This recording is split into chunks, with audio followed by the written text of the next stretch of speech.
Hey everyone, what's going on? This here is Justin Paletti out of Pennsylvania, and I am super excited to be hosting this live training webinar tonight of how you can build an absolute empire on social media, Facebook, and you're going to hear not only the top tips and strategies how to build your business on social media, but you're going to hear from my good friend, one of my best friends. If it wouldn't be for this individual and his wife, I would not be where I am today in this industry. As an industry leader, industry #1 trainer in my eyes, John has taught me everything I know up to date, so far of, how to build online and offline. Mr. John Melton is joining us tonight as a special guest. Speaker and trainer is going to be teaching all of us a lot of knowledge of how to go out there and build an empire with our My Daily Choice business, guys. John is not affiliated with My Daily Choice, but like I said before, me and John became close friends. John got me in this industry, going on 4 years ago. I met John and his wife in a living room when I first got started in this industry, and I just followed his lead. I followed him and his wife. They taught me and coached me to use a system, and to keep doing the things over and over that would duplicate not only my success but help my team, duplicate the same success as well. So, I like to give it back to John Melton and Nadia Melton for doing all the things that they've done, not only for myself, guys, but they helped change a lot of people's lives in the world. And, I'm fortunate enough I got John on here tonight to host a special training for all of us to take advantage of. And make sure you have a notepad and pen, because he's going to be covering a lot of very important information. He's going to be going over some slides. So, just make sure that if you want to bring somebody else on this webinar in your team, make sure you send them out a last-minute invite before we kick this thing off. But again, I'd like to thank John Melton for taking time out to hop on here and just teach you guys how to build, your My Daily Choice business online using Facebook and social media. So I'm gonna get out of the way right now and have John talk a little bit about himself, of how he became successful, and how he's actually building an empire with his current organization using social media. John, are you there? Yes, sir. I'm here, Justin. How are you? Awesome, buddy. Awesome, awesome. I appreciate the awesome introduction. And definitely excited to get into some information with everybody that's online right now. And, if you're on this broadcast and you're serious about building your network marketing business, I know most of you are probably a part of MDC. Some of you may not even be a part of MDC. I'm not really sure, but I can tell you Justin and I are good friends, and he's a great leader. He was actually one of the top guys in my organization in a previous company. Actually, 2 previous companies. I met him in one company in a living room. I still remember that home meeting, like it was yesterday. Justin and his, at that time, fiance, now wife, Lauren, were sitting there, and it was actually a really big home meeting. And in my old company, we did tons of home meetings every night. And I knew Justin, as soon as I met him, I knew that he would be great at network marketing if he, chose to get involved. And I think in his first 90 days, he made about or first 50 days, he made about $9,000, I think, something like that. So, he had instant success, and it was great because he had never done network marketing. So he was a story that all of us would share and talk about what was possible if somebody was coachable and they had a work ethic. And that's what Justin brings to the table. Justin's always had a strong work ethic. He's always been coachable, and we became fast friends, been friends for a few years now. I've seen him, rise the ranks and have some success. I know he's leading a great team in My Daily Choice, and I think he's going to continue to rank advance and help a lot of those of you on his team do the same thing. I think there's some other great leaders like, Jen and Chris and some other guys that I know that are part of the company, and I know Josh is the CEO and also a great leader. So you guys have great leadership. You have a great company, great system in place, and my goal is just to help you, just advance your business, help you have success building online, leveraging Facebook. I used to be the offline builder for many years. My first network marketing company, actually, we did a lot of cold market, and we did a lot of office meetings, and that was a startup company that actually went out of business.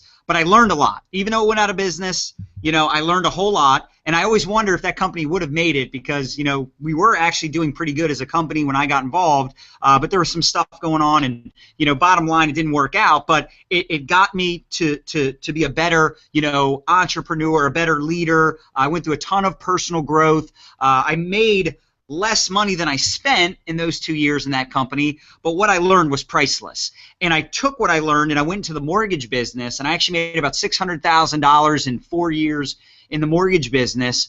But the problem was, although I was making good money, there was no residual money, so I started all over at zero every month, and I was the only one making me money. I had no leveraged income. So what always excited me about network marketing is the fact that you can leverage your income, you can make money on the efforts of other people. And there's so many great companies in the industry.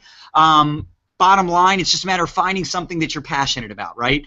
And I knew the power of network marketing. So a buddy of mine got me back into the industry in 2006. And with that company, I actually made some pretty good money in the beginning, and then it kind of tapered off. We rebuilt a bunch of times, and then eventually I actually made a six-figure income for the first time. I was making six figures in mortgages, but I made six figures for the first time in the MLM industry, in network marketing in 2008. And then I basically went full-time. I fired my boss, which was always a goal of mine. My wife and I got to be stay-at-home parents, and we built a global team. We were in one company for about 7 years, and even though that company didn't actually end up working out either, we did learn a lot. We did make six figures 5 years in a row, and I met so many amazing people I'm still great friends with today, like Justin. And even though Justin and I are not currently in the same company, we remain friends. I have lots of friends in the industry, people that are not a part of my current company. But in that company, we were able to have a lot of success as well. So the bottom line is we've implemented certain things that have worked and worked really well. We've also tried some things that don't work so well. We've seen a lot of people. We coach a lot of people. We have a lot of clients. Then we also have our team and our network marketing company. We've seen what works and what doesn't work. So we've built online, we've built offline, we've done cold market, we've done warm market. So, I'm excited because tonight I'm going to talk about Facebook marketing. And Facebook, in my opinion, guys, is one of the best platforms out there. I know Jason Brown, I know Justin, Gen Con. I know some of these guys do quite a bit using social media, and there are some do's and don'ts. There's some expectations that you need to have in order to effectively build a business leveraging social media, especially Facebook. That's the one I've had the most success with. And actually, I'm going to get into my slides real quick, and I know Justin wanted to talk about a couple things before I actually get rolling here. Justin, let me know if you can see my screen.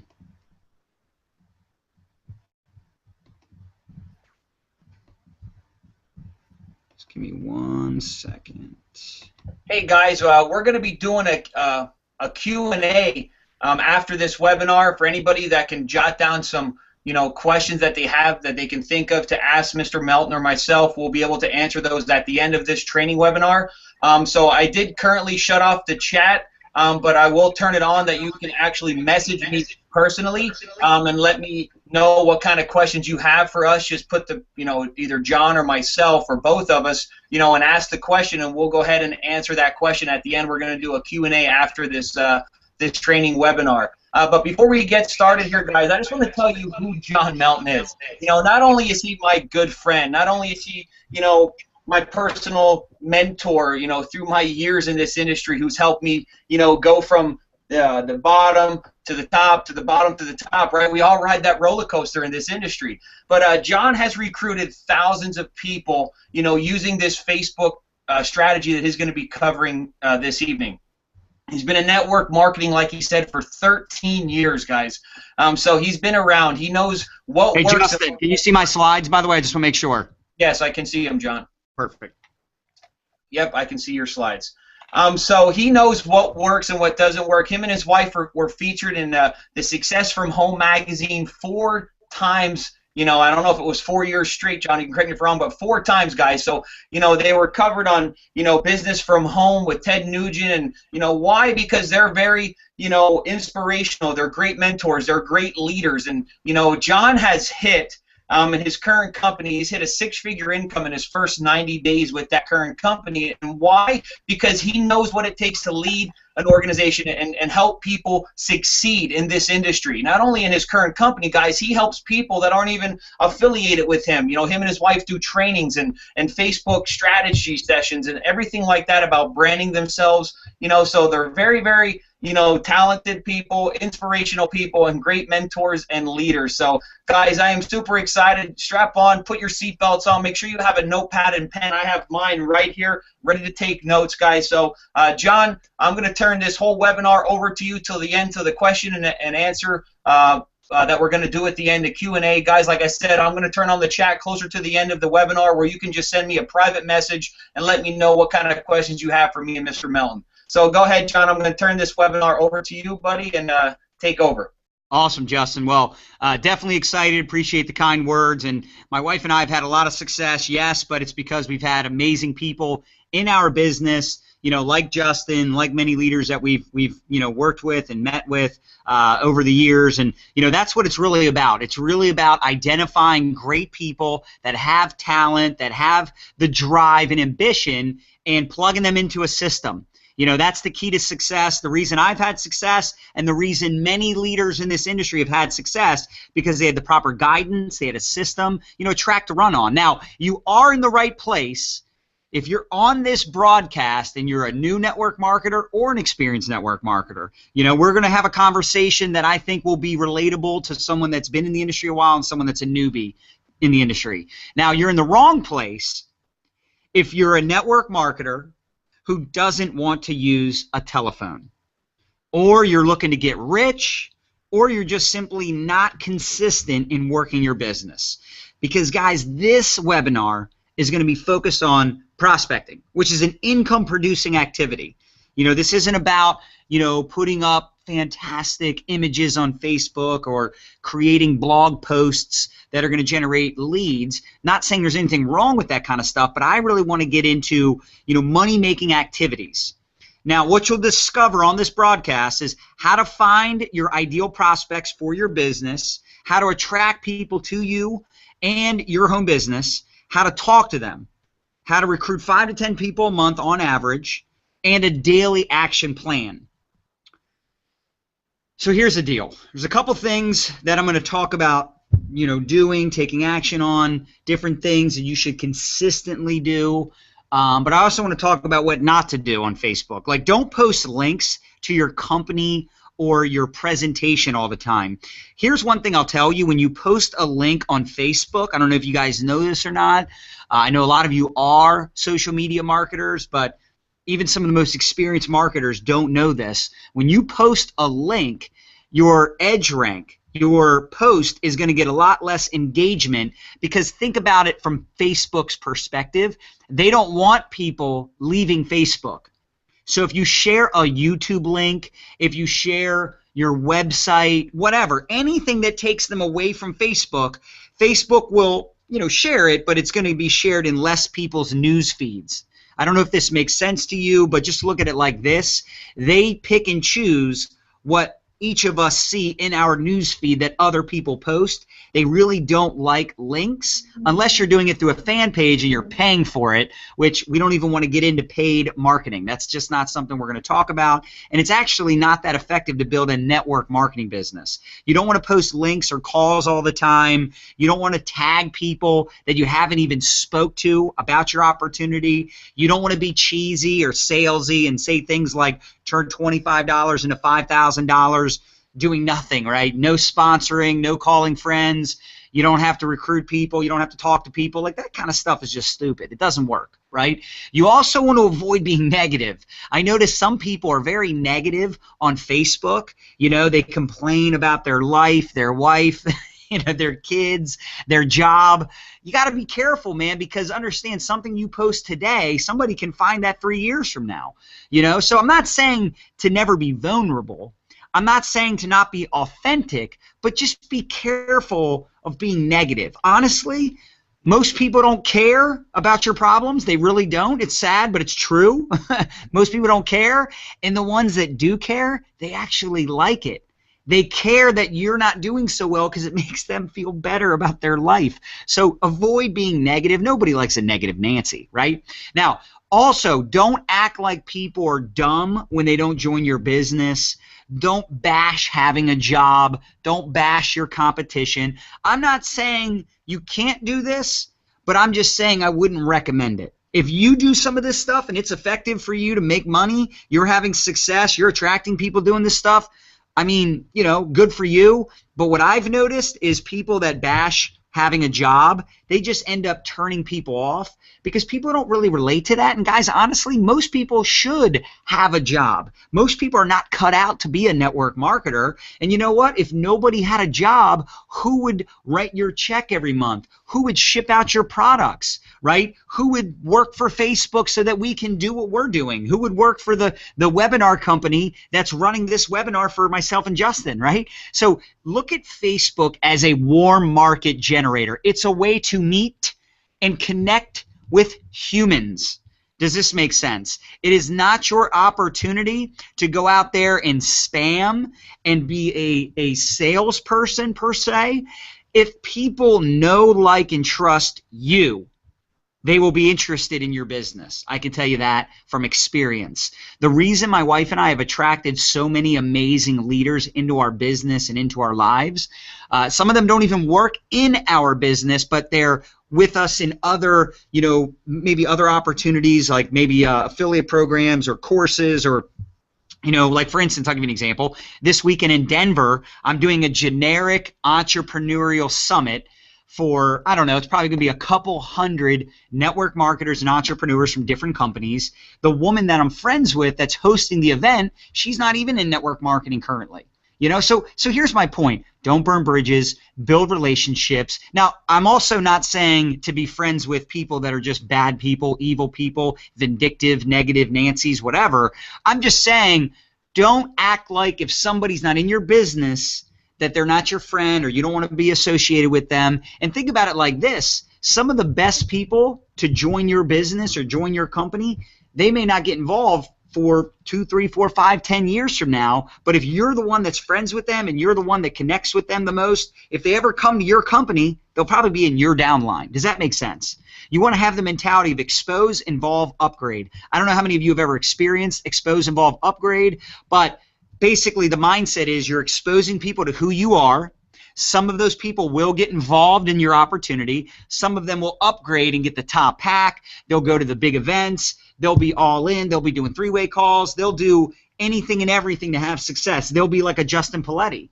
But you have to take them through that process. You have to be okay with people not joining your business day one, week one, month one, even year one. So the goals for Facebook: connect and befriend people, build relationships, bring value to the marketplace, and you know what? Share your lifestyle. You don't want to overdo it and be fake. Don't rent a Ferrari for the weekend and act like you bought it, all right? Don't do that kind of stuff. Don't, you know what I mean? I don't know. There's just some cheesy stuff you guys have seen, people lying in $100 bills, and it's just that stuff is unattractive, okay? But if you go on vacation, you know, and you're doing a conference call, it's cool, man. Post a picture of you doing a conference call on the beach. You know, I know you NBC guys, you guys do a lot of very cool lifestyle pictures and videos, so you already get all this. But I'm telling you, this stuff's been effective for me. I've had people hit me up and say, John, you know, I'm interested in whatever business you're in because I like your style. I like the fact that you and your wife take your kids in New York City for a few days, but then you're also, you know, traveling and doing events, and you look like you're having fun while making money. And in the last company I was in, honestly, we did not have a lot of fun because we worked so much and so hard. It wasn't fun, and because it wasn't fun, people didn't stick with it. When you have a fun environment and atmosphere and you have that lifestyle, you will attract people, but don't get it twisted. You still have to work. You still have to do the things that make you money, because if you're not making money, you're faking it. And I'm not saying not to faith it till you'll make it, right? But don't fake it till you make it. Do you guys get the difference? It's okay to have faith and be postured and have belief, but you shouldn't have to fake it. And there is a fine line. I don't want to get into all that right now, but my point is, attracting people to you will get people in your business. And I love bringing value to the marketplace. I'll talk more about that in a little bit, but those are some of my tips. Now, when it comes to branding, attraction marketing, look at Facebook like a mini website of your brand. You want to have a branded avatar, cover photo, about section. If you want to look me up, you can go to facebook.com/real John Melton, Real John Melton. I have a fan page, but I don't really do a lot on my fan page, so you can ignore my John Melton fan page, but check out my regular profile. That might give you some ideas of what your about section should be, cover photo, avatar. And I think all of you guys are in private Facebook groups together. I'm assuming you are. Maybe get some feedback and critique each other. Another thing you guys could do as a team is comment on each other's posts and, share each other's posts, like each other's posts, stuff like that. Just a little side note. But the point is, you want to look at it like you are a brand, just like Nike and Coca-Cola are a brand. Now think about this. When you see a Nike commercial, how much are they pitching their shoes?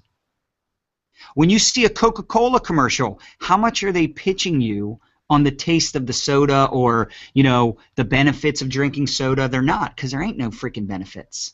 Point is, they have a brand and they pump out value. A lot of it's entertainment. Sometimes they do inspirational videos. It's amazing how much money they spend marketing and advertising to you and me, and very little actually selling their product or pushing their product. Think about the Budweiser commercials during the Super Bowl. What the heck does that have to do with drinking beer, right? So the bottom line is, you want to have the 90-10 marketing rule. Now, again, I'm not telling you you have to do this. I'm just making suggestions based on my experience. Most of what I push out there into social media is value or lifestyle or something that I think is funny, something I think people would want to look at, maybe something they want to learn. And then, 5, 10, 15% of the time, I might be, sharing a course that I'm doing or a webinar or a conference call or something about my business, one of my businesses. I have multiple businesses, actually. So the bottom line is, have the mindset of providing value, sharing lifestyle, having fun, being who you are, right? Your goal is to have a Facebook profile that gives you instant credibility and likability. So I'll give you an example. A lot of you guys are young. Get rid of all of your pictures where it de-edifies you. You don't want to have de-edifying pictures. It's not cool to have a picture of you with your hat on sideways and you're hammered drunk 2 years ago for Beach Week. You know what I mean? Like, you don't want to have old pictures that de-edify you where it just doesn't make it just doesn't give you a good image, right? I mean, look, I was a crazy party animal when I was younger. I mean, you guys wouldn't even believe how outrageous I was before I met my wife and before, network marketing actually saved my ass, believe me. I mean, guys, I had 2 earrings on my left ear, 1 earring on my right ear. I had a tongue ring. I'm telling you guys, I was a punk. I didn't own any suits, ties, dress shirts, nothing. If Facebook existed back then, I would have been in trouble. All right, so bottom line, get rid of anything that de-edifies you, okay? I don't want to get into all that right now. I'm just giving you some ideas of what you can do to be, an attractive person. Not physical attraction, but, business attraction, right? You want to attract people to you and who you are as a person. Now, it's going to take some time, but you can get really good at this. I'm telling you, there's little things you can do just after tonight's webinar that's going to help you. Now, you are not in the MDC business, you are the business. Does that make sense? You don't want to be an Amway guy, you want to be a businessman, okay? You don't want to be, a Mary Kay person, you want to be a business person. Does that make sense? Curiosity is key. I love when people go to my profile, they have no idea what I do, Like your business could be, Paletti LLC. Well, what's Paletti LLC? They'd have to reach out to you to find out what you do. I actually like the fact that people have no idea what I do without talking to me, right? And in my opinion, that's the ideal situation. Now, again, you don't have to agree with this, but it's been successful for me. I'm telling you, when I first left my last company, it was months before anybody knew what I was doing, and I was killing it. We hit him back a top position in less than 90 days, and a lot of that had to do with the fact that, everybody was reaching out to me asking what we were doing, and we, told them, and we got people in, and we did a lot of stuff offline, but it was hard to figure out what we did just by going to our Facebook profile. So, you should really fill out that About You section completely. You should also have either a blog, a website. You could have a capture page, in your About section. So I'm not saying to not capture leads and not get business from your social media, but let me give an example.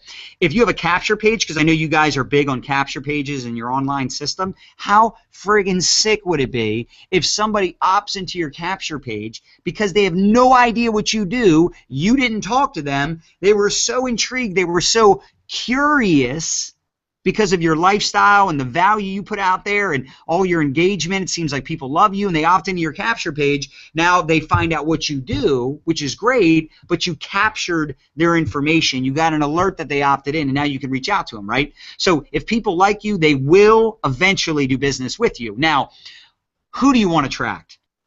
You got to think about that. Who do you want to attract? Do you want to attract entrepreneurs? Do you want to attract realtors, insurance agents?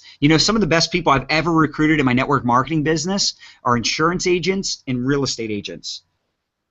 I mean, I've had success also recruiting traditional business owners, but some of the best people, I'm telling you, realtors, people in real estate, people in the insurance industry, okay? Now, where do the ideal people hang out on Facebook? What do they like? What do they read? Who are they? What do they look like? Here's what's interesting. This could be applied to any social media platform. This could be applied to offline networking. Make sense? So you want to figure out your avatar, your ideal prospect, and where do they hang out? What do they do? What fan pages are they on? Are they on, Darren Hardy's page, Gary Vaynerchuk's page? I mean, think about it. You could literally go to Gary Vaynerchuk's page or Darren Hardy's page, and every time they post something, you could be one of the first comments beneath what they post. I have people from my Social Network Marketing Academy course that all they do is post, valuable content, valuable posts under what Darren Hardy will post. They get an alert. They set it up so when Darren Hardy posts something, or when I post something, or when Nadia posts something, or when Eric Worre posts something, they are one of the first ones to post a comment. And because they do that, a lot of people end up seeing it, liking it, and connecting with them. These are just little tidbit ideas, but those are the kind of people you might want to attract to you, right? Also, people that are actively using Facebook, people that actually respond to comments, they respond to private messages. Again, avoid negative people. Whenever I have a whiner in my newsfeed and I notice they whine more than a couple times a week, I honestly just unfriend them. I don't even want them in my business. If they're like a low-quality, shitty person, excuse my French, do I really want that person in my business? I don't want to deal with their shitty attitude, excuse my French, right? Connect with leaders. Connect with other network marketers.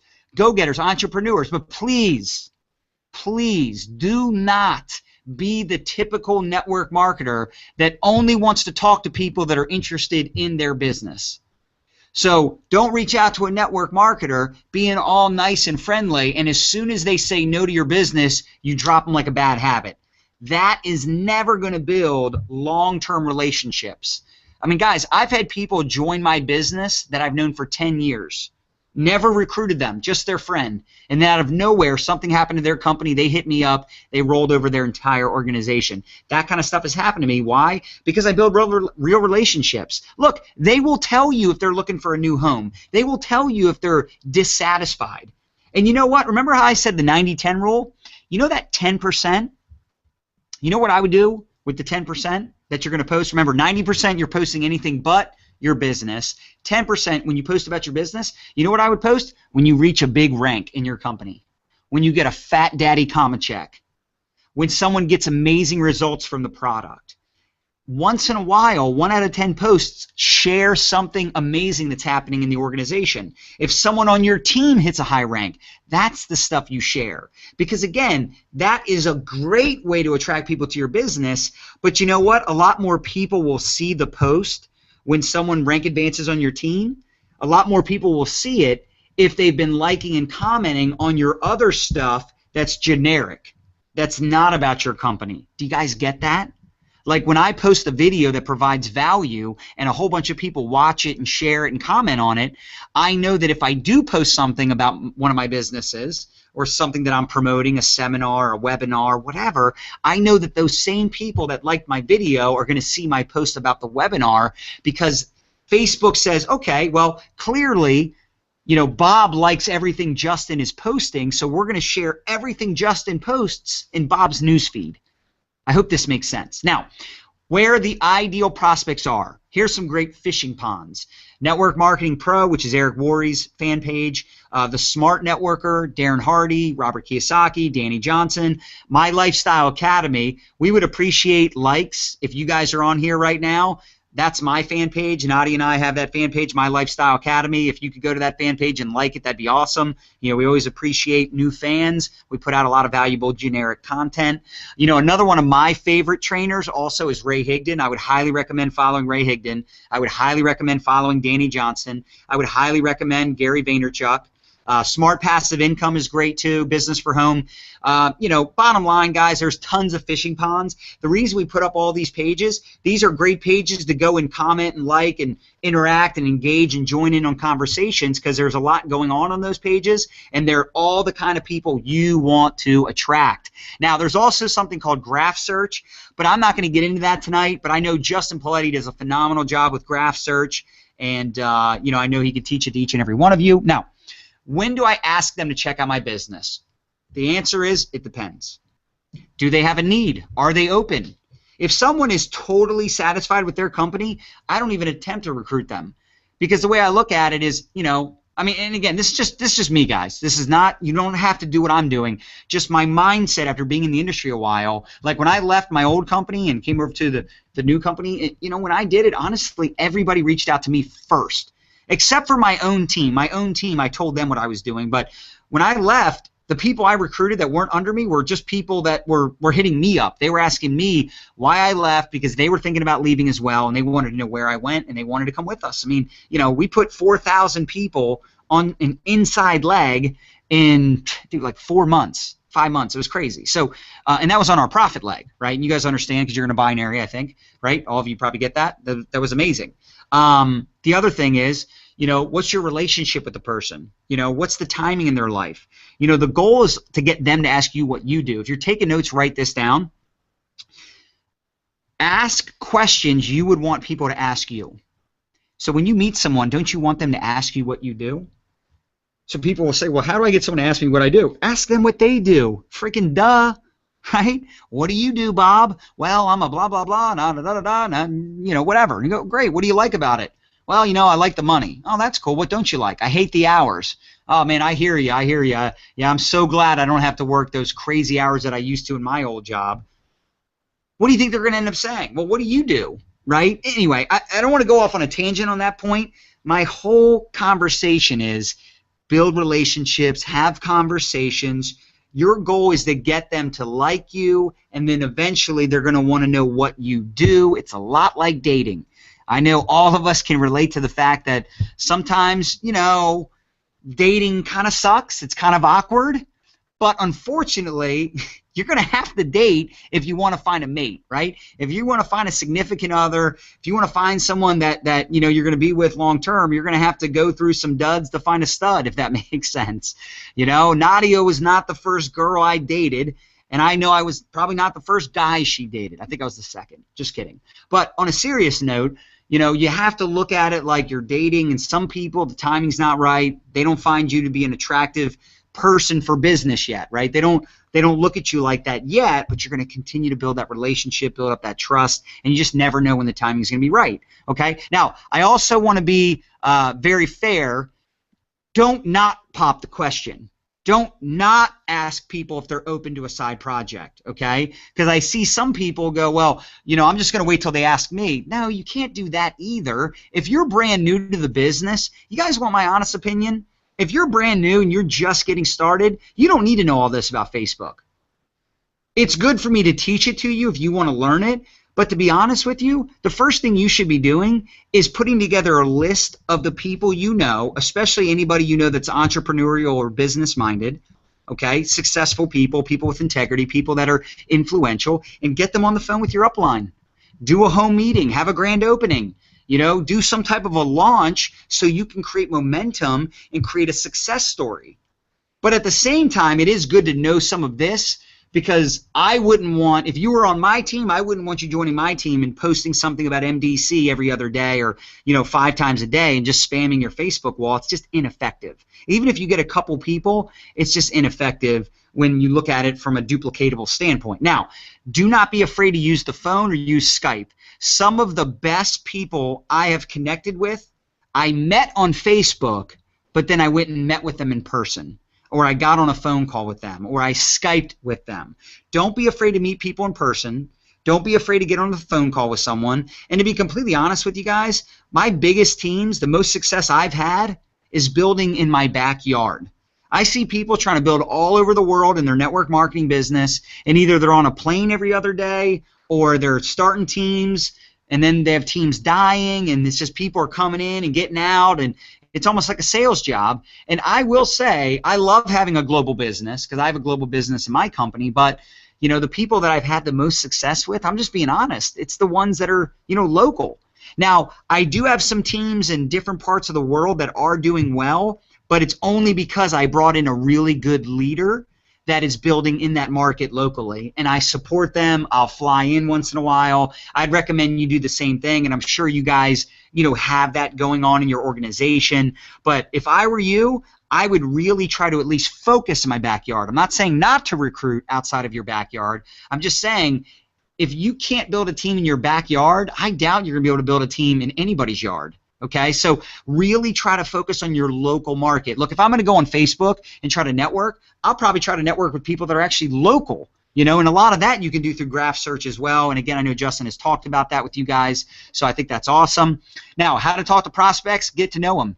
I always like to use form, family, occupation, recreation, and message.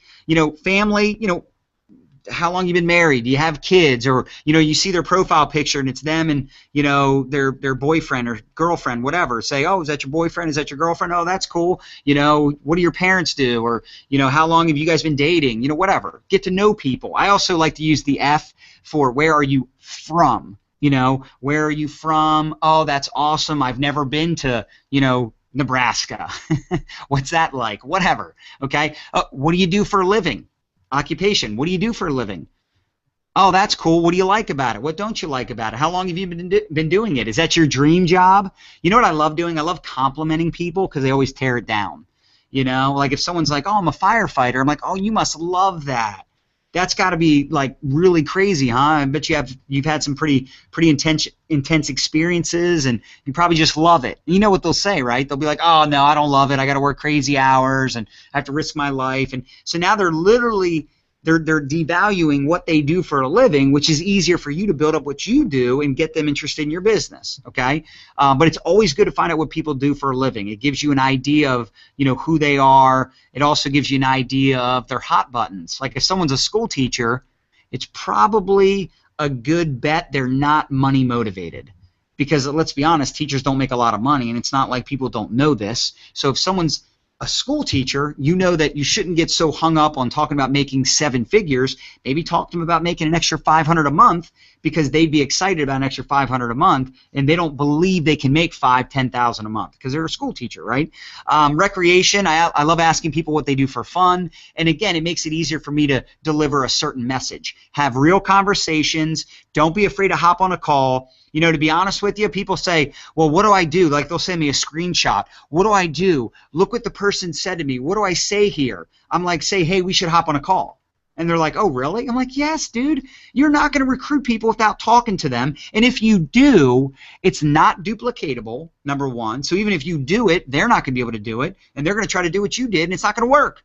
The second problem with it, honestly, who cares if you sign people up if they quit a month later and they drop their auto delivery and they don't sign anybody up? Who gives a shit, right? Excuse me. Gosh.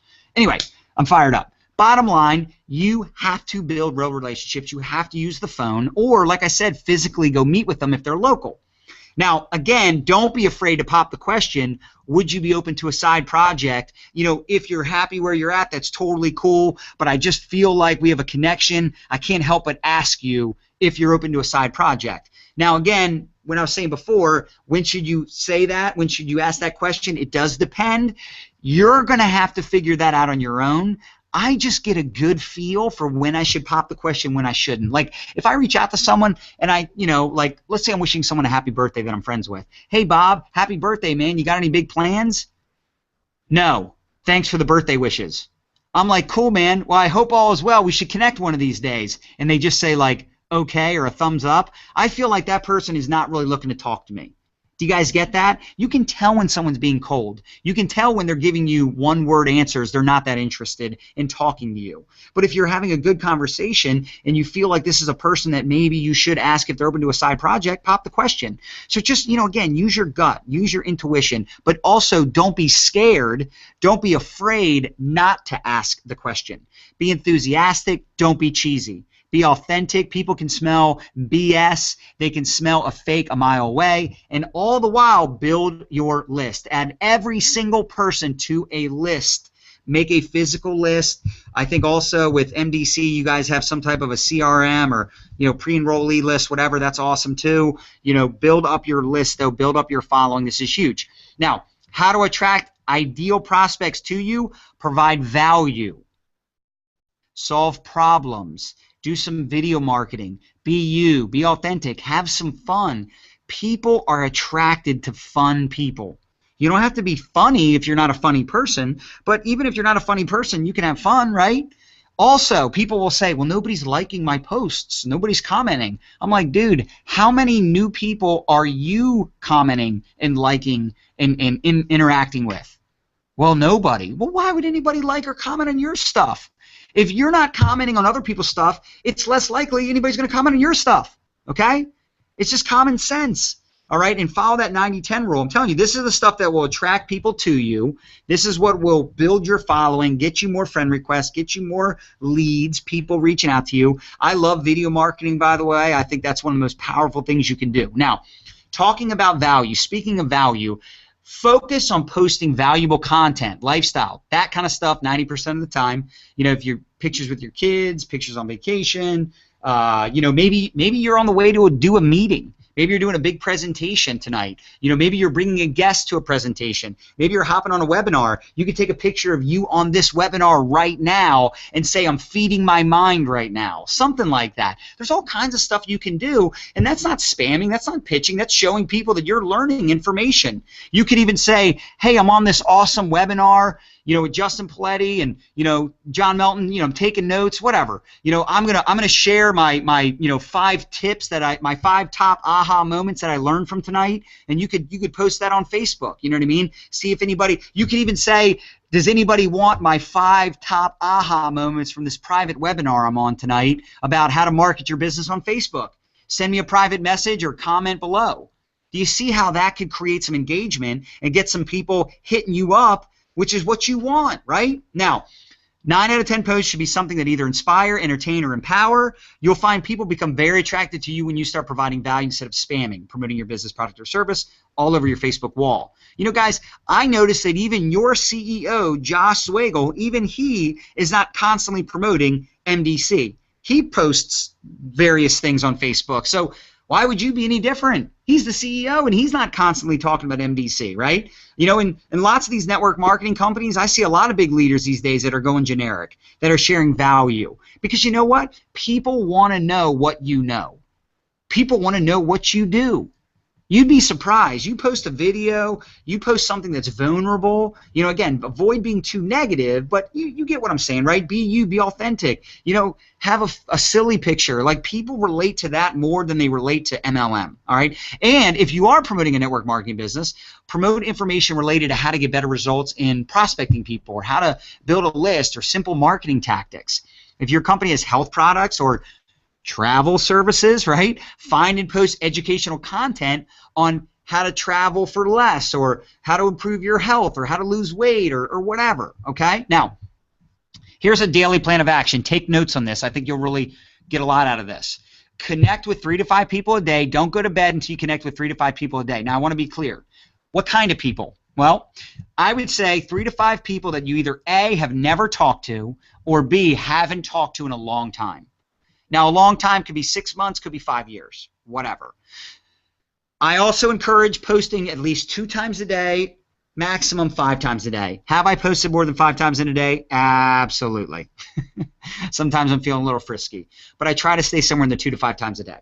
Also, I have a reminder in my phone every single day to wish happy birthdays. I always, always, always wish people happy birthday. I've signed up huge leaders by simply reaching out to them and just saying happy birthday. You would be surprised by how many people I've started conversations with by simply wishing them happy birthday. All right, so I think that's a really cool thing because ultimately most people don't take the time to do it. I'll give you a perfectly good example. I actually wished a happy birthday to a guy in Australia, and that's how I started an Australian team. It's pretty crazy, pretty cool. But bottom line, wish happy birthday every day, like and comment. Again, do it in the fishing ponds that I told you about. If you want to be really ambitious, and I know there's some leaders on the line that can definitely relate to this, but post a 1 to 3 minute video every day. Now, I'll be honest with you guys, I have a tough time keeping my videos under 3 minutes. But at the same time, and I hope this doesn't sound arrogant, I've made 6 figures 10 years in a row. I've built massive teams. I've hit very high ranks in my companies. I can probably get away with my videos being a little longer and still hold people's attention. Just like if Eric Worre posted a 10-minute video, I think all of us would watch it all the way through because Eric Worre's made millions and he's probably the top trainer in the industry. He can do things a little different. I see top $1 million earners promote their company every post, and people go, well, so-and-so's promoting their company in every post they post. I'm like, yeah, dude, they're already making 6 figures a month. Holton Buggs can promote whatever he wants. He's making $1 million a month. When you get to that point, do whatever you want. But until you do, you have to be relatable. You have to be normal, right? If you are only getting likes on your status updates from people already in your company, honestly, you're doing it wrong, right? You're doing it wrong. If that's the only people that are liking your stuff, those people are already in. You can't sign them up again, all right? And you got to have a long-term mindset. You can't expect instant results overnight. How many of us have ever, been on this emotional roller coaster ride in the network marketing industry, right? You've been excited, and then you want to quit. And then you're all fired up because there's an announcement about a comp plan enhancement, a new product, a new service, a new country's opening up. You signed up a big leader, but then it doesn't work out. Nobody likes the product or that leader quits. And then the next day you listen to a really good audio or you get on an awesome webinar by John Melton. Just kidding, but you know what I mean? You get all fired up. And then the next day you're in Facebook jail and you feel like, life sucks. And listen, guys, you got to keep the bar down, man. You can't get so upset about the negative. That's what makes you who you're going to be one day. We all go through ups and downs. You just have to keep in mind this too shall pass, and what doesn't kill you makes you stronger. Here's what I'll tell you. Also be careful to get too excited. I see some people get too excited. They get way too excited. They're like, oh my gosh, I signed up this guy and he knows everybody. Come to find out, nobody knows him. You know what I'm saying? Like, you got to keep the bar down. Don't get overzealous. Don't get too hyped up, just like you shouldn't get too down in the dumps. You got to stay even keel, right? We all heard the tortoise always wins the race, right? So I'd rather someone that's just steadily building their business. Of course, I love when someone comes out guns blazing and blows it up, but, I don't get excited about that if that person quits 2 months later. Like, whoop-de-doo if you were in the leaderboard for a month and then 3 months later you're off to the next thing. Like, wow, whoop-de-doo-dah, right? Like, I'm not impressed by that. I'm impressed by the person that just keeps their head down, plants their flag, doesn't look left, doesn't look right, doesn't try to, join every MLM they see, every shiny ball, and they just keep their head down. They laser focus and follow a certain system, and they just make it happen. I'm more impressed by the guy that makes no money for 4 years, but then just a light bulb goes off. They hit the right warm market. They bring in the right person, and you know what I mean? Their 5th year, they make 40 grand. Their 6th year, they make 100 grand. Their 7th year, they make $500,000, and their 10th year, they're actually a millionaire. And I like those stories more than I like the overnight success, because the overnight success is not relatable. It's not the rule. It's the exception to the rule, right? Now, you always want to have a good attitude. Positives down, negative up. If you got a problem, tell your upline. Don't tell your downline. Look, if you pour poison into a lake just to kill one fish, unfortunately, you kill all the fish, right? You got to be very careful with what you say, because there's life and death in the tongue. If you say, nobody's joining my business or everybody's quitting, guess what? Law of attraction kicks in whether you believe it or not, and people are quitting and saying no because you are saying that. You can't afford to be negative in network marketing. You have to have undeniable, unshakable, you have to have unbelievable belief. You know, you have to. It's just the way it is, man. I'm telling you, it's unfortunate, but it's just the way it is. You can't be negative and get positive results. Michael Jordan wasn't like, oh, you know, basketball is so hard. It's so, you know, draining on my body. It's so many hours. I mean, all my friends are having fun. No, man, he believed he was the greatest. Muhammad Ali, same thing. Tiger Woods, same thing. I mean, most athletes that are very successful have a very similar mindset to a top money earner like, you know, Eric Worre or Todd Falcone, some of these industry trainers that are awesome. You know, the mindset that a Justin has, the mindset that a Josh Wagle has, you know, the mindset that you know, Matt Morris or you know, I'm trying to think of some of the big names in network marketing, but you guys know what I'm saying, right? Dexter Yeager, the guy made $300 million in network marketing, made more money in network marketing than anybody in the industry. I guarantee he believed he was going to be a millionaire before he was a millionaire. And you've got to focus on income-producing activities every day.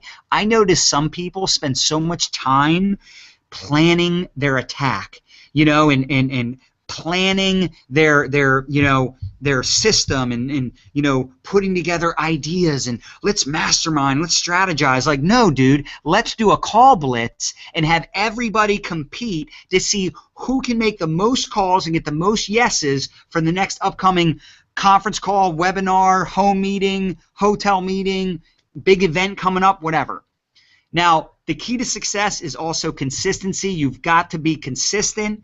You have to follow a certain system. You can't just be hot one day, cold the next. You can't try this and try that and let me see if this works and let me see if that works. I'm not saying to never try something new, but you got to consistently do some of the things that have been working for decades in the network marketing industry. You know, I'd encourage each one of you, even though I know a lot of you guys build online, I'd encourage you to sit down with people face-to-face at least a couple times a week. You know, do 2 live meetings a week. That's 8 live meetings a month. You know, look, I love online marketing and social media. I've crushed it. I mean, we've personally enrolled hundreds of people because of social media. But on the flip side, you know, to be honest with you, I've created way more momentum and way more stable long-term friendships, relationships, partnerships, offline, belly to belly, whether it's, you know, at events or, you know, home events, hotel events, you know, conferences, seminars, whatever, things that are face to face, you know what I mean? So that's the cement that builds your foundation. All right. So how to find ideal prospects for your home business. We talked about that, how to attract people, how to talk to them, how to recruit 5 to 10 people a month, daily action plan. We talked about all that. Now, if you would like more free training, or you'd like my free download on how to be a monster recruiter, I have an audio, realjohnmelton.com. That's my blog. There's lots more free training on there. Anything from closing to follow-up to social media, you know, prospecting, generating leads, you know, so many different things, creating momentum in your business, leadership, anything you'd need to know. Now, here's an action plan for you guys. Record a 1 to 2 minute video about your biggest aha moment tonight. And yes, post it directly to Facebook. Now, I want to give you a couple tips on this. Hold your camera, your smartphone, sideways. Hold it horizontal, not vertical. Do not do videos vertical, up and down. You want to do it sideways, okay? And do a video about what you learned tonight on this webinar. It's what we call ILT, invest, learn, teach. You invest time or money into learning something. Then you learn it, right? I, you invest time or money. L, you learn it. And then the best way to really learn something is to then regurgitate it, right? Literally teach it to other people. And by you doing a 1 to 2 minute video on your biggest aha moment or a couple aha moments you had tonight and sharing it on your Facebook wall, you may get some people liking and commenting on that video. And you want to know what you do? Send them a private message and say, thanks for liking my video, Stephen. Hey, Susan, thanks for commenting on my video. How are you? This is not rocket science. That's how you spark conversation. That's how you attract more people to you. You might even get people tagging other people to watch your video.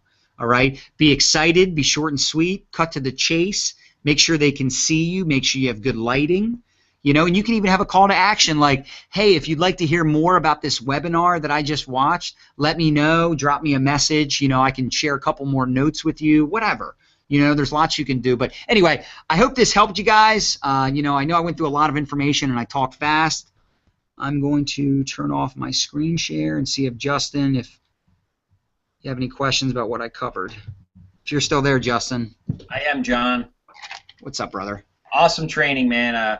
I took, pages of notes here. Like, always, you're just an absolute beast when it comes to, sharing your valuable information with others of how to build, on Facebook and, how to attract others to you, to your fan page, to your Facebook wall. That's where, I got most of my skills from of how to, attract a lot of others, how to create that following and, what to post on a daily basis. I know we do have some questions here, John, for you. Okay.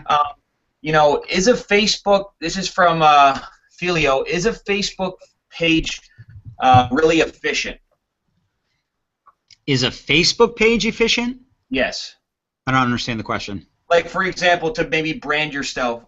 Filio, you mean like to brand yourself, John? Maybe you can just touch base. What's the purpose of a Facebook, public figure page? For you're talking about a fan page. Yeah, or it just says is a Facebook fan page efficient? Okay, fan page, gotcha. Totally different thing. Okay, so you've got your regular profile, right?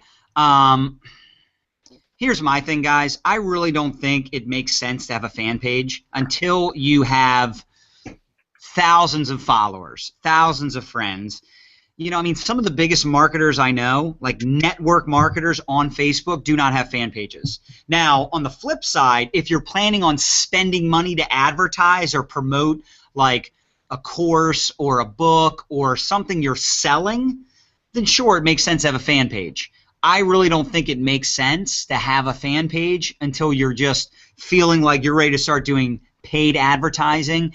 And to be honest with you, I don't even think Facebook allows you to promote your network marketing business via paid ads. Isn't that right, Nadia? Right. What? Isn't that right? You're not allowed to even promote a network marketing business through paid advertising. Yeah, so you can't even – so honestly, no, it doesn't even make sense. And here's the other problem, guys. The engagement's horrible.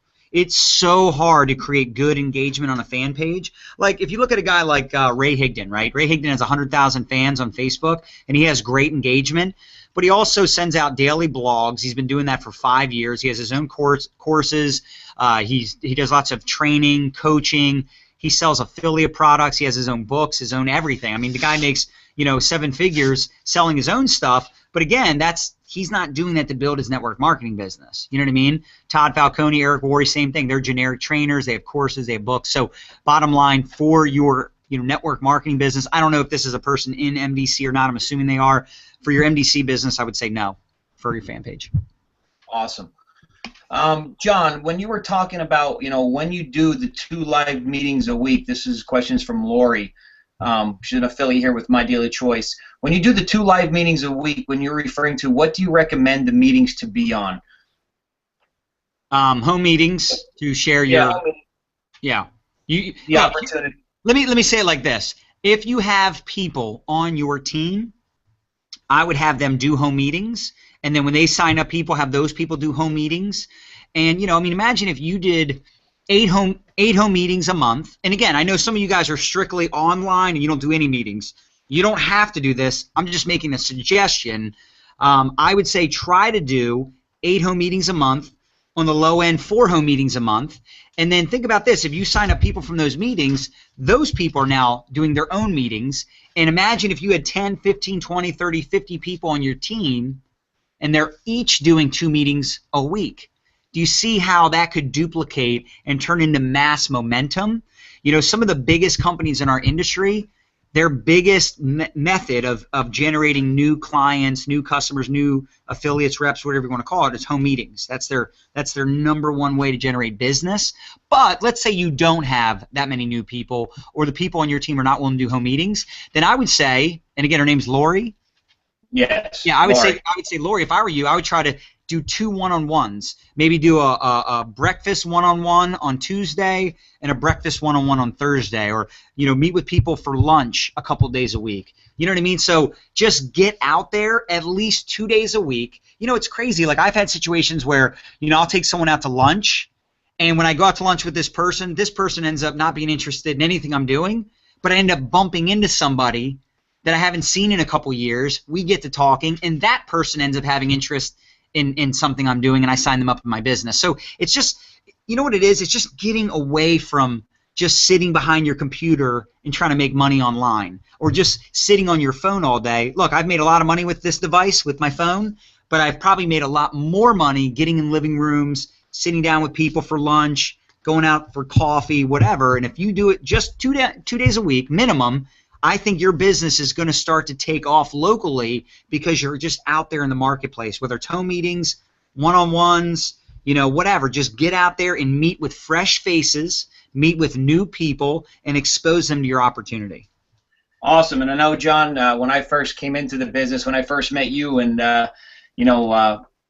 first network marketing business, it was in a living room. And, I want to touch base on this as well, how important it is for a home meeting. Guys, we all can get a bunch of friends over, family members, and our contacts into a home event. I mean, my first meeting in my first company, I had like 80-some people confirmed, and 43 of them showed up. You know what I mean? So, John came to my house all the way from Maryland here in Pennsylvania. He exposed the opportunity to 43 of my contacts all at one shot. It wasn't like, we were trying to, do it on social media, Facebook group chats, which is all great, but I think you should all focus on home events. Go through your warm market, and John, you can agree with me, our warm market is our gold market. It's very important that, you want to, contact your warm market first and get them in, in contact with myself or their upline and MDC, or or whichever company. There's some people that might be on here that aren't involved with MDC, but it's very important, like you said, about a home event, how you can expose a lot of people at one time. Now, when you're out of your warm market, then plug into social media. If you're a straight internet marketer, you might want to go to offline and do some home events and expose others. I know some person here asked in the questions, is a Starbucks meeting okay to have an event? Absolutely. If you're meeting people one-on-one, whether it's Starbucks, Dunkin' Donuts, any public place, it's great to sit down with them with the overview sheet of the company and explain to them the opportunity and share some videos with them and have them pre-enroll in our amazing system that we have here with MDC. So great question. Another thing too, I was going to say is, there's some Starbucks where you can rent out a room for free. Libraries you can rent out for free. So there's definitely some different options. A home is convenient just because everybody has one. But yeah, anywhere you can go meet with people, absolutely. Awesome. Here's another question, John. It comes from Allison. Would you do a teaser? Would you do teaser videos for Facebook and direct them to YouTube? Metacalf or like the full version of the video. What would you do of that? Of course, understanding Facebook does not like it when people leave Facebook for another social media, forum. So they're asking, would you do teaser videos for Facebook and direct them to your YouTube channel for the full version of the video, or what would you recommend? We were talking the other day of how how Facebook doesn't like when you leave their platform to take somebody and direct them somewhere else. Can you just touch base on that a little bit? Yeah. So what I've been doing recently is I'll do a blog post. And again, I'm not saying for people to do blog posts. Like you could do a YouTube video that's 4, 5, 6 minutes, whatever. And it is great to upload it directly to Facebook because you will get more views. Because you also got to realize the users on Facebook don't want to leave Facebook. They would love to just watch your video right there in their news feed, and they can just easily hit play. But I have been doing some different things. I like to mix it up, so I'll do a 15-second video and say something like, how would you like to cold recruit people when you're out and about more effectively? I did a recent blog post. Go to realjohnmelton.com and check it out. It'll be like 15 seconds, and then I'll also type something up that will push them in that direction too, but I don't include the link because I know Facebook doesn't like it, but in the comments, I can post the link. So I might even say the link is posted down below in the comments. So that's a couple tips, and yeah, you could definitely try that for sure. Awesome. Another great question here. comes from Robbie Chazen. How do you go after, John, big networkers on Facebook if you're not a big networker yourself? That's just basically probably coming out of your comfort zone, right? Robbie, stop trying to recruit me, dude. Oh, Robbie Chazen, what's up, brother? So recruiting big networkers. I mean, here's the one thing that I had success with years ago when I first got involved in network marketing, and I still teach it today. Facts tell, stories sell. So tell other people's stories. You know what I mean? Talk about other people having success. Tell their story. Point those big networkers that are open. Because, again, the problem is if they're not open, it's kind of like a waste of time anyway. I would just rather build a relationship with them and just kind of learn from them, and maybe something happens down the road. But honestly, the problem is even if you do tell someone else's story and you kind of push them towards your upline or push them towards someone else, it's unlikely that a big leader is going to join under somebody that's not seeing that much results. You know what I mean? It's just not often. Normally a big leader is going to join a big leader, so people will say, well, how much does a sign up a big leader? Go out and kick ass in your network marketing company, become a top leader, become someone that has the results, and you'll attract those types of people. Like, I don't attract seven-figure earners because I'm not a seven-figure earner. But I bet you when I am a seven-figure earner, I'll then attract seven-figure earners. And that's just the way it is. But that doesn't mean you can't do it. It just means it's less likely until you're at least, making a higher level of income to attract those types of people. But again, if you can get yourself out of the way and make it not about you but about the opportunity or about your leader, there is that chance that you could attract people better than you, more successful than you, which is the best part about network marketing. So it's just a matter of, again, if the timing is right for them, they're actually looking for something and they're open-minded, Awesome. Here's another great question, John. It's from Mike. Is paid advertising useful, for our retail page or MDC? Like, I'm not sure if you saw, I don't know if I share with you our MDC retail page, but is paid advertising useful for a retail page? I mean, I haven't seen the page, but I would probably say no, because again, you're not providing value. It's just you have to provide value to get people interested in your product, in your service, in what you're selling. It doesn't mean you couldn't try it if you've got some money laying around and you want to try it, but I really don't think it would be effective at all, to be honest with you. I think it'd be more effective to, share, tips on how to have more energy, and then you could talk about your energy product, right? Or tips on how to efficiently travel, and then share your travel, service or whatever when you guys roll that out. So it's better to provide value, and then on the back end have your product or service that could help them with that issue that they're looking for a solution. Awesome. Here's a great question as well from my man Robert. Is posting in a group, is posting in group pages a profitable way to cold prospect? For example, buy, sell, trade pages, health pages, beauty pages, etc. If you're providing value, yeah. If you post in the groups your opportunity and pitch your, here's my link, here's why we're the best, here's all the things we're doing, it's unlikely that you're going to get anything out of that. I mean, if you just go to the private groups, you just scroll through, anybody pitching their product or opportunity, they have almost no engagement. You know what gets a lot of engagement? Funny posts or valuable posts. Like, there's that guy Jerry something, I can't remember his last name, Jerry Walker or something like that. He posts hilarious things in these private Facebook groups, and he gets tons of engagement. He'll be like, do nothing, say nothing to anyone, just join for free and become a millionaire. Private message me, LOL. And literally like 50 people will comment, but they're all laughing. Everybody's having a good time, and you know what I mean? It's funny, but at the same time, it's actually pretty smart, because those are all people you can now connect with. It's an icebreaker. Now here's something I've done. And Justin, I know you told me something earlier tonight that you do that you could share, but I'll tell you this. What I like to do is I like to look at some of the posts on there, and I notice they don't have anybody liking or commenting. So I go in there and I like and comment because I know nobody else is. So I know they're probably going to be like, man, that guy John is awesome, man. He actually commented. Like if they're pitching their opportunity, I'll be like, man, that sounds awesome, Steven. Or, great job, Sally. Way to go. And then they private message me like, hey, John, thanks for liking, thanks for commenting. I'm like, hey, no problem. You know what I mean? So bottom line, posting stuff in there, pitching your stuff doesn't work. providing value and being unlike everyone else does work. So it depends on what you're posting. Now, Justin, also share that tip that you shared with me earlier. I thought that was a pretty effective idea too. Oh yeah, with like graph searching. Instead of graph searching, guys, you know, we're all included in a lot of Facebook groups. You know, work at home moms.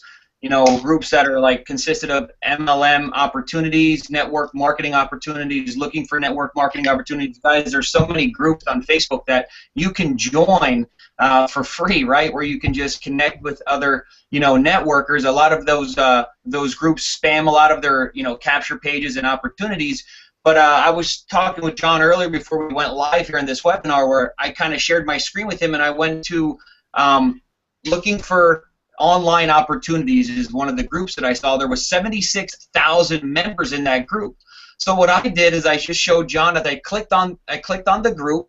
It brings up the regular Facebook group page, and I clicked on members, guys, and it showed me 76,196 members in that group that are in network marketing. So to me, that's just 76,000 leads that I have access to for free, where I can just go on there and click on that person's name and see what they're all about, and shoot them a friend request and send them a private message saying, you know, hey John, this is Justin Paletti. I see we have a lot of the same interests. You know, I'm looking forward to connecting with you real soon. I hope everything is well on your end. You know what I mean? So you can just build relationships with 76,000 people and prospects that are involved in network marketing, affiliate marketing, online marketing, that you can, you know, just connect with, and it's free, guys. So you just build that relationship with those individuals. That is very powerful as well. And I know you're not reaching out to them and immediately pitching them. You're actually connecting with them and having a real conversation. And you know, some might have interest now, and most probably won't. But again, you connect with them, you friend them up, and you know, you might wish them a happy birthday, like I said, a year from now. And they're just like, hey, Justin, how you been, man? What's going on? And you start going back and forth, and one thing leads to another, and you sign them up. But it's having that long-term vision of, hey, I'm just, you know, finding like-minded people, friending them up, getting to know people, and when the timing's right, maybe I'll work with them. Maybe we'll become more than a friendship, and we'll become a partnership. Yeah, John, I have a question here for you. I know that you helped me with this, and I think it's going to be very valuable if you can share with, you know, there's about 70 people on this webinar. Some have dropped off already, but we have a great turnout, you know, looking to hear from your knowledge and your expertise of this, you know, of industry. But if you can give a tip on how can you, you know, how do you stay organized, John, when you're reaching out to people on Facebook? You know, hey, you know, I know that you send a lot of birthday requests out, and people respond back to you when you're doing your attraction marketing and graph searching. You know, how do you stay organized that you know to follow up, and how important is it to follow up with those people that you do come in contact with to build that relationship on prospects on Facebook? Well, I believe the fortune is in the follow-up. Most people don't sign up after the first look at an opportunity. So you better get organized with your follow-ups. I actually use a follow-up book. I have a book that has date, name, number, and then some notes on the person. It's a physical book. I know that you guys have an online system, and you know, in the company I'm in, we use an online system, but it's not the same thing.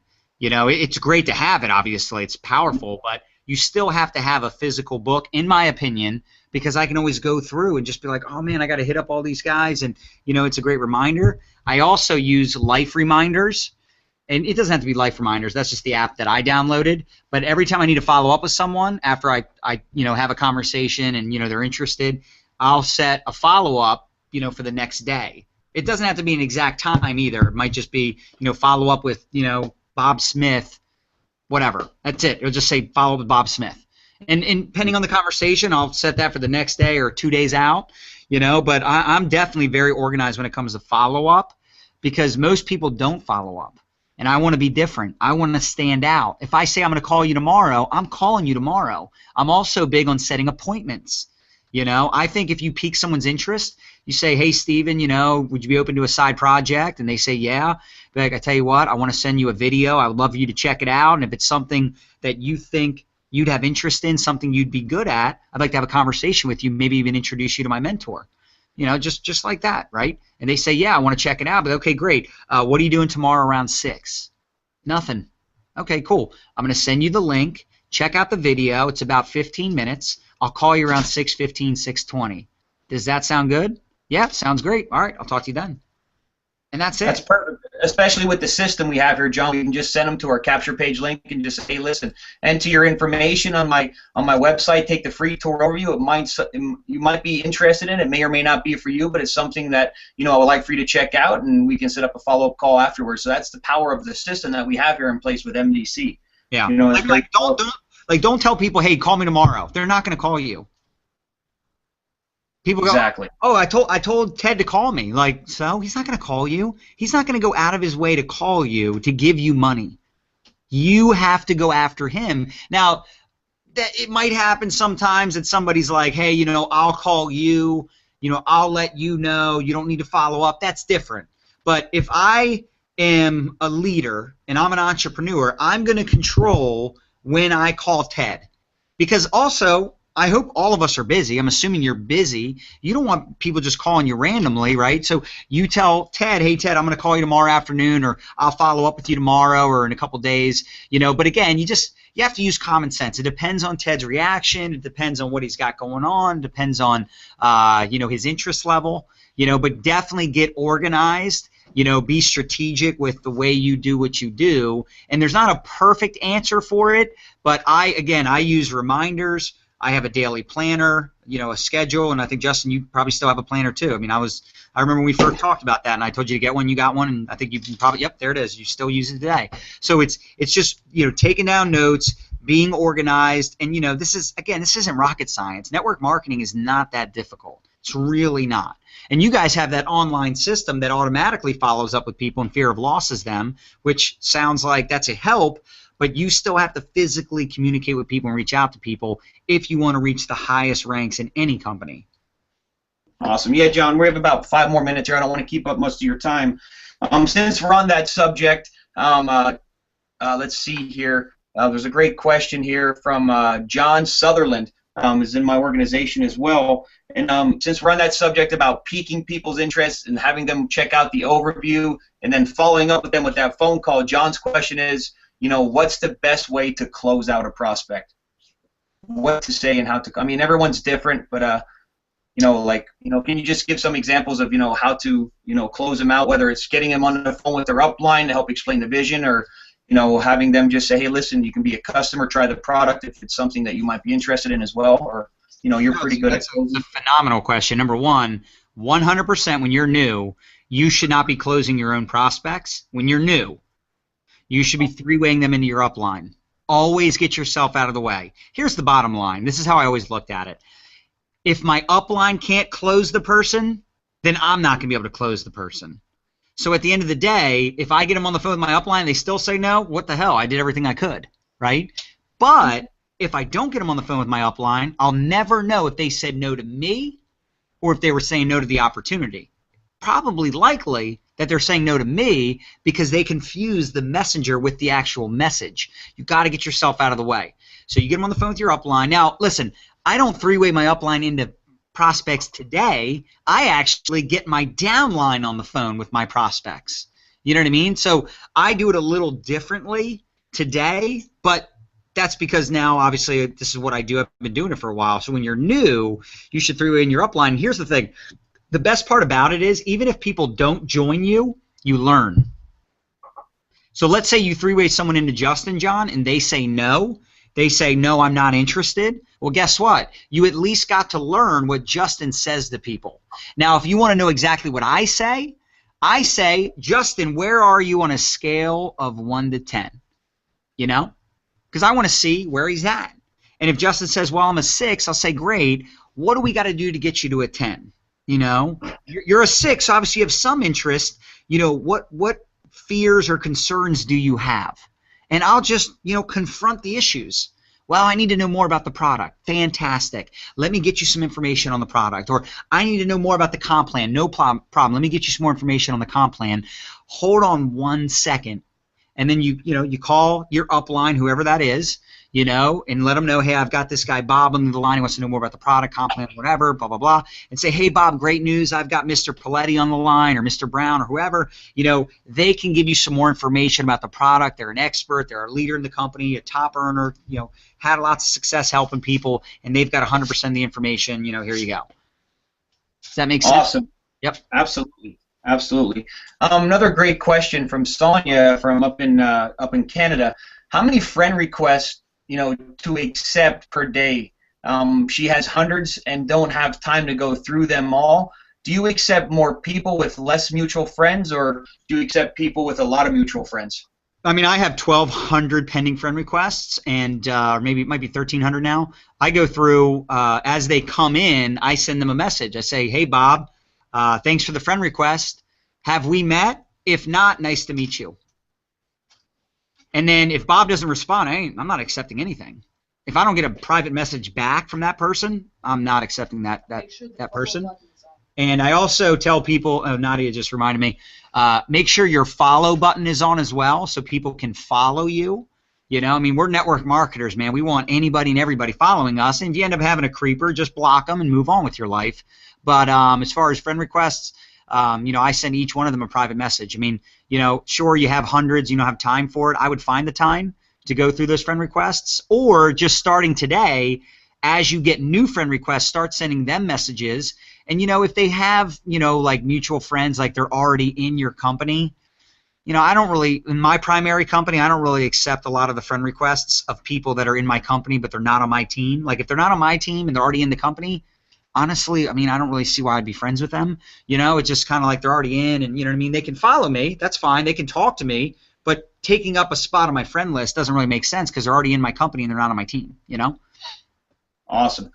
Robert Whaling asks here, John, what do you believe would be a more effective way to host a large opportunity call to a massive amount of people? Would it be a VIA webinar or a conference call? What do you think would be more effective? That's actually a really great question. I can't say because, I'll say this. A conference call is easier for people to get on, but a webinar is more impactful because they can physically see you, and then they can physically see your slide deck. Like what we did tonight, would you agree if we did this whole thing tonight over a conference call, you would have learned, but you would have learned less? Being able to physically see me and Justin and physically see the slides is more effective. So there's not an exact right answer. It is a great question.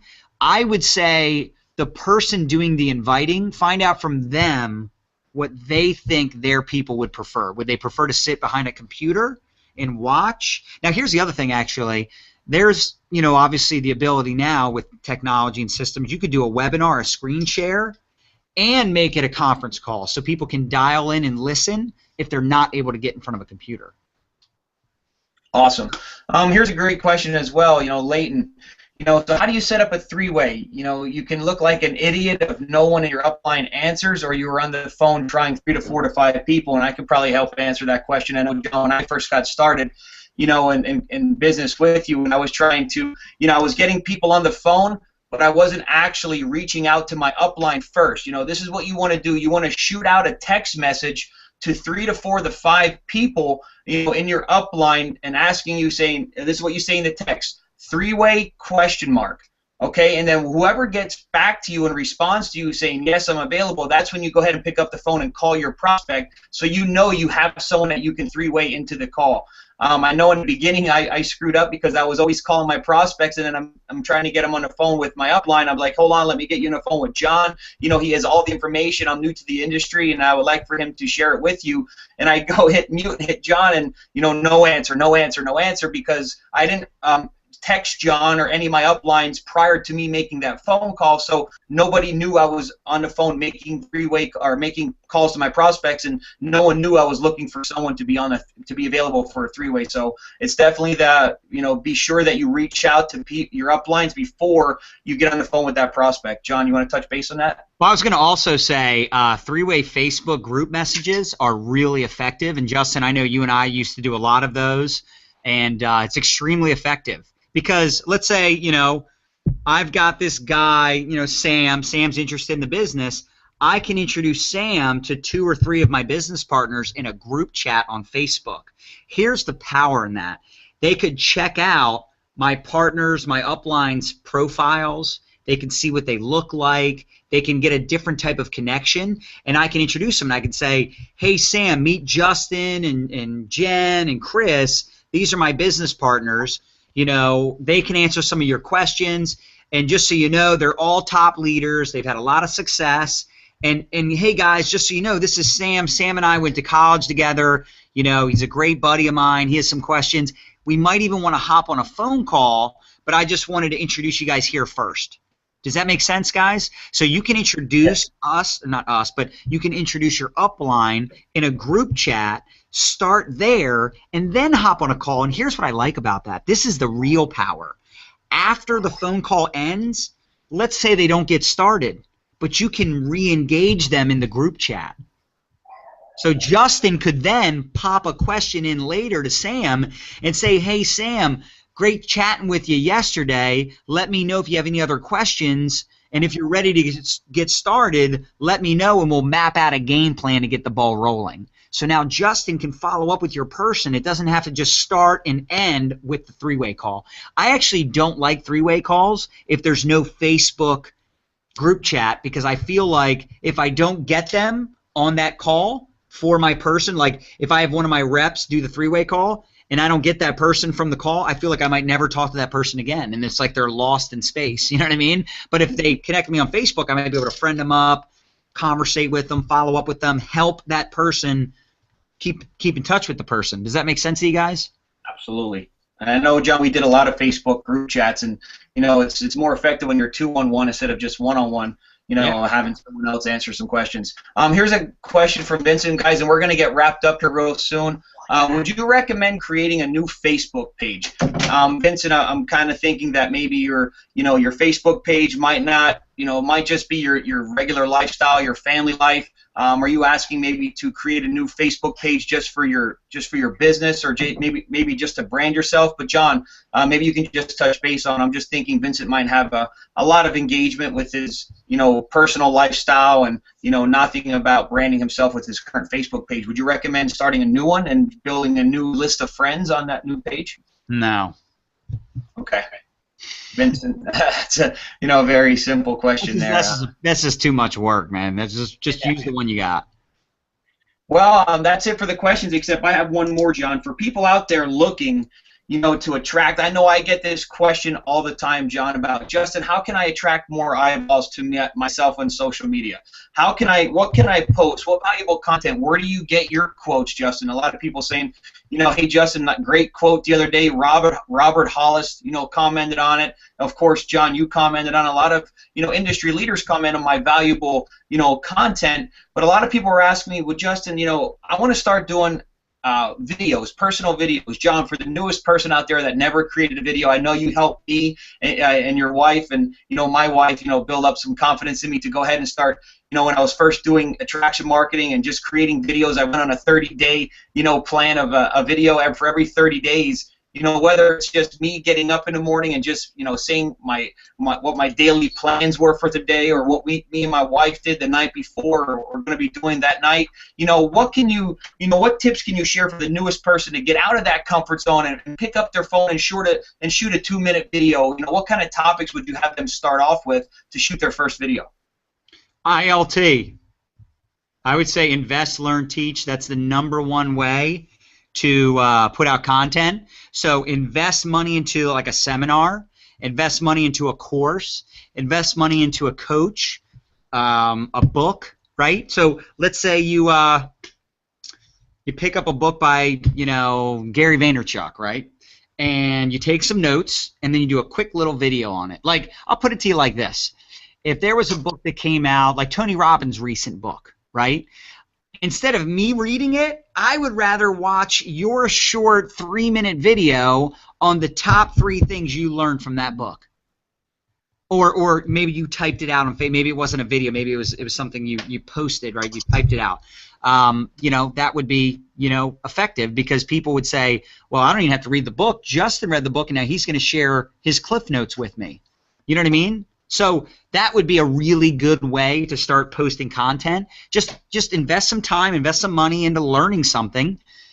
ILT, invest, learn, teach. And then you teach it to other people in a video. And it doesn't have to be that you're teaching people things that you've accomplished. You could be teaching what you learned on this webinar tonight. Simple Awesome. as that. Yeah, last question, John. It's 10:06, but the team and the the affiliates here are really loving this webinar. Now, if you're on Facebook, there's a question from affiliate as well. If you're on Facebook, John, you see Eric Worre post something very valuable, or yourself, like I go on there and I share your post. Now, a lot of people are asking me, well, Justin, why should I share what you post instead of me just copying that post and sharing it on my own Facebook wall? Why is it important to share other people's content and then instead of copy and paste? Well, actually, the problem with sharing people's content, what stinks about it is that Facebook doesn't like when you share stuff as much. They like original content. So, like the post, I did a post today, and it was shared like 15 times. But when I look at the engagement on the shared post, honestly, it sucks. Like, there's only a couple comments on that same post because Facebook says, well, this is not original. So they don't actually put it in as many news feeds. So whenever you share something, you might get some engagement, but original content has more engagement. So, that is a factor. But, again, I don't really know the perfect answer there because it just depends on what it is. But, I mean, if I share someone else's content, I do feel like I want to give them a shout out. I want to recognize them because it was their content. So I might screenshot something and then share it on Instagram and say, hey, Justin, great share earlier. But at the same time, I mean, some of the stuff that people share, it's not even original content anyway. So if I take it from them, they just took it from someone else anyhow, like, whatever. But I will say when you share it, when you click the share button, although that's a great thing to do, there is less engagement on a shared post versus original content. Mm-hmm. And last question here from Karen. Do you recommend having a separate website other than Facebook, like, for example, GoDaddy, HostGator, etc.? I mean, Karen, you're in MDC. I mean, we have our own websites already, with the capture pages. But I kind of feel like maybe she's asking if she should set up her own, maybe a WordPress website or something different other than Facebook. John, do you want to touch base on that? Websites are no good. Just having like a website is pointless because you have your MLM website, MDC, whatever, right? You have Facebook, and then maybe you're on a couple other social media platforms. There's really no point in a website per se. Now, a blog is something different. This is a whole other conversation. Like I have realjohnmelton.com. That's not, by definition, that's not a website. It's a blog. Right, so it's different. It's hard to explain, but a blog is basically, Nadia, what would be a good way to explain the difference in a website and a blog? A blog is you're constantly putting new content on it. So a blog is like you're updating content. Website is like more of a static thing. It's more of a place for people to like place orders, and like an MLM has a corporate website. Right, and that's where people go and place orders or sign up, whatever. So they don't have like they're not putting out like content and training and stuff like. It's just two different things. Again, it's kind of hard to explain, but I would say not yet. But at some point, if you're really looking to elevate your branding, a blog would be a good thing to do eventually. Like I know Justin, you just recently started a blog, but a blog is a lot of work, guys. I mean, it is a ton of work. I would not spend my time there. I'd spend my time on money-making activities. Once you get to 5 figures a month, and you guys can write this down as we conclude tonight, but once you get to 5 figures a month, then you should start, maybe a blog. Then maybe you should start a fan page. Get to 5 figures a month in your network marketing company, and you can have a more elevated conversation with myself, my wife later, or other, leaders that are in that type of, field. But I would say for now, just focus on your MLM and your Facebook.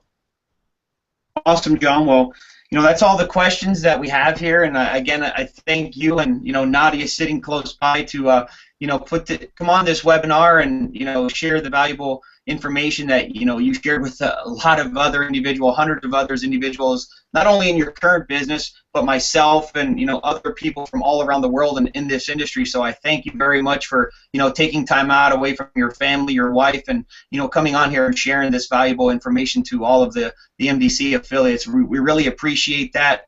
John, I wish you the best of luck in all your success, you and your wife, and what you guys are currently doing with your, your branding. That your wife's doing a lot of branding, and you're doing a lot of, coaching and Facebook and a lot of other things as well. So if you want to just, end the webinar here and just, give your last tip to, the average affiliate here with MDC of how they can, just stay plugged in and stay consistent in the opportunity, that would be great. Yeah, I mean, I would say be very coachable. Stay plugged into the calls. Sometimes people say, well, I don't feel like getting on another call. That's when you need to get on the call the most. I don't feel like getting on another training webinar. That's when you got to get on the training webinar the most. I don't feel like prospecting today. That's when you got to prospect the most. The people that are most successful in life, they feel the same way you feel. I feel the same way. I'd rather just sit around and watch the O's beat up on the Devil Rays. I hope they're winning, right? I'd rather sit there and do that. But honestly, I'd rather do this. Even if I don't feel like it, once I start doing it, right, it's the law of inertia. If you don't feel like doing something, just start doing it for 5 minutes, 10 minutes, and all of a sudden, like, you get on a roll and you feel that momentum. It's kind of like going to the gym, right? You go to the gym, even if you don't feel like it, you go. An hour, hour and a half later, you're so glad you went.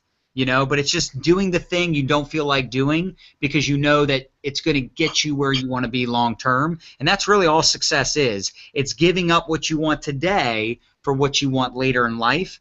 And you're going to have to pay the price. You're going to have to sacrifice. It's going to suck, right? You're going to go through ups and downs, but just stay level-headed, think long term, and ultimately do the right thing, have integrity, plug in with Justin and the rest of the leadership, and there's no way you're going to fail as long as you don't quit.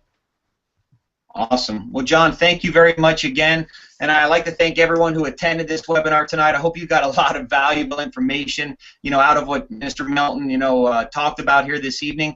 And again, we might have John again down the road to come on here and do another training for us in a different subject. But I know he's a busy guy, and maybe we can set something up later down the road. But again, thank you everyone who attended this webinar. And guys, just keep plugging away. Stay plugged into the team calls. Get your upline on the phone for three-way calls. And like John said, the only way you can fail in this industry is if you quit. So thank you again, John, and I look forward to seeing you all here real soon on our next training.